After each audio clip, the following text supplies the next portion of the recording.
while the invaders had to round the coast. Arriving first at Phaleron, the Athenians allowed no safe place to disembark.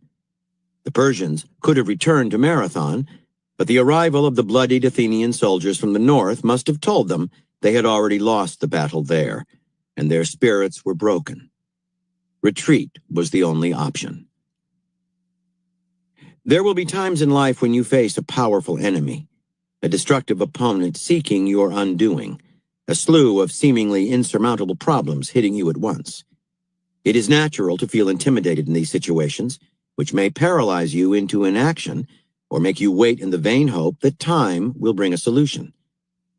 But it is a law of war that by allowing the larger force to come to you at full strength and unified, you increase the odds against you. A large and powerful army on the move will gain an irresistible momentum if left unchecked.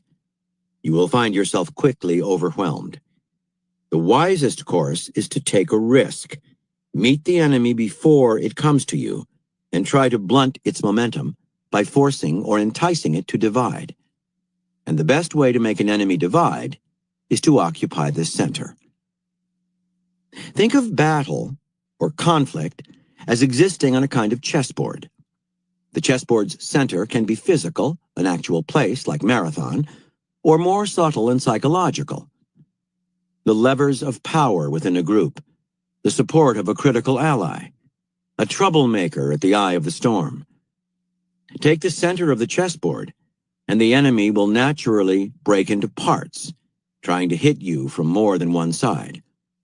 These smaller parts are now manageable, can be defeated in detail or forced to divide yet again.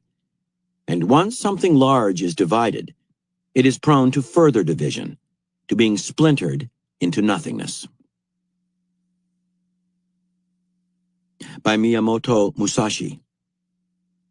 As your army faces the enemy and the enemy appears powerful, try to attack the enemy in one particular spot. If you are successful in crumbling that one particular spot, leave that spot and attack the next, and so on and so forth, as if you were going down a winding road. Attacking the joints. As a young man, Samuel Adams, 1722 to 1803, of colonial-era Boston, developed a dream. The American colonies, he believed, should one day win complete independence from England and establish a government based on the writings of the English philosopher John Locke. According to Locke, a government should reflect the will of its citizens. A government that did not do so had lost its right to exist. Adams had inherited a brewery from his father, but he did not care about business, and while the brewery veered toward bankruptcy, he spent his time writing articles on Locke and the need for independence. He was an excellent writer, good enough to get his articles published, but few took his ideas seriously. He seemed to rant, to be somewhat out of touch with the world. He had that obsessive glint in the eye that makes people think you're a crackpot.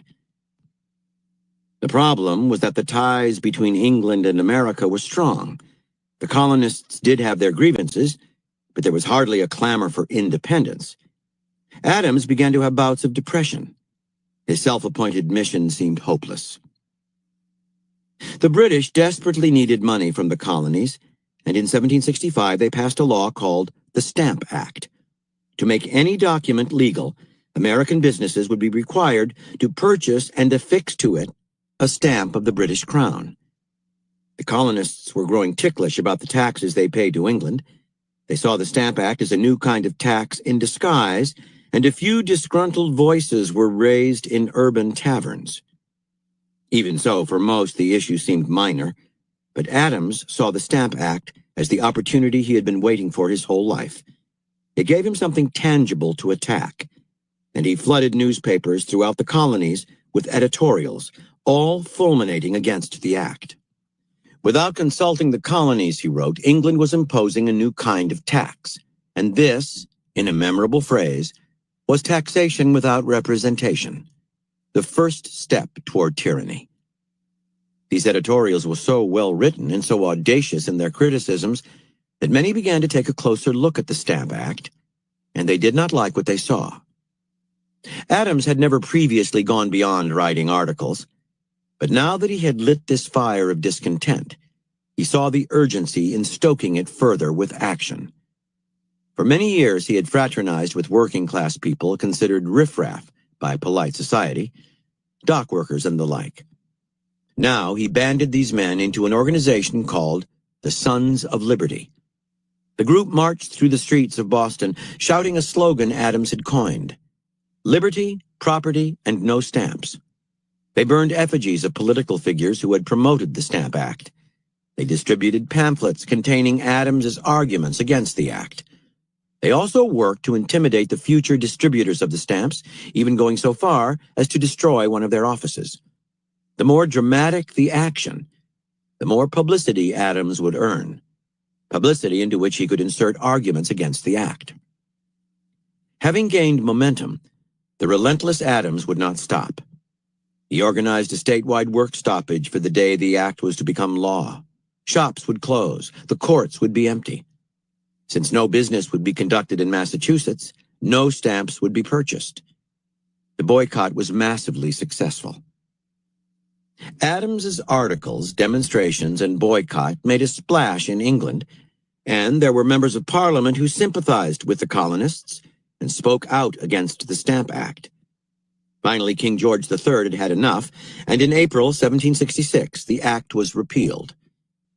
Americans rejoiced at their first show of power. The British were smarting from their defeat, however, and the following year they sneaked in another series of indirect taxes, known as the Townshend system. Clearly, they had underestimated their enemy. Adams went to war. As he had with the Stamp Act, he wrote countless articles on the nature of the taxes the English had tried to disguise, once again stirring up anger. He also organized further demonstrations by the Sons of Liberty, now more menacing and violent than ever. In fact, the English were forced to send troops to Boston to keep the peace. This had been Adams's goal all along. He had ratcheted up the tension. Belligerent encounters between the Sons of Liberty and the English troops put the soldiers on edge, and finally, a nervous group of them fired into a crowd, killing several Bostonians. Adams called this the Boston Massacre and spread fiery word of it throughout the colonies.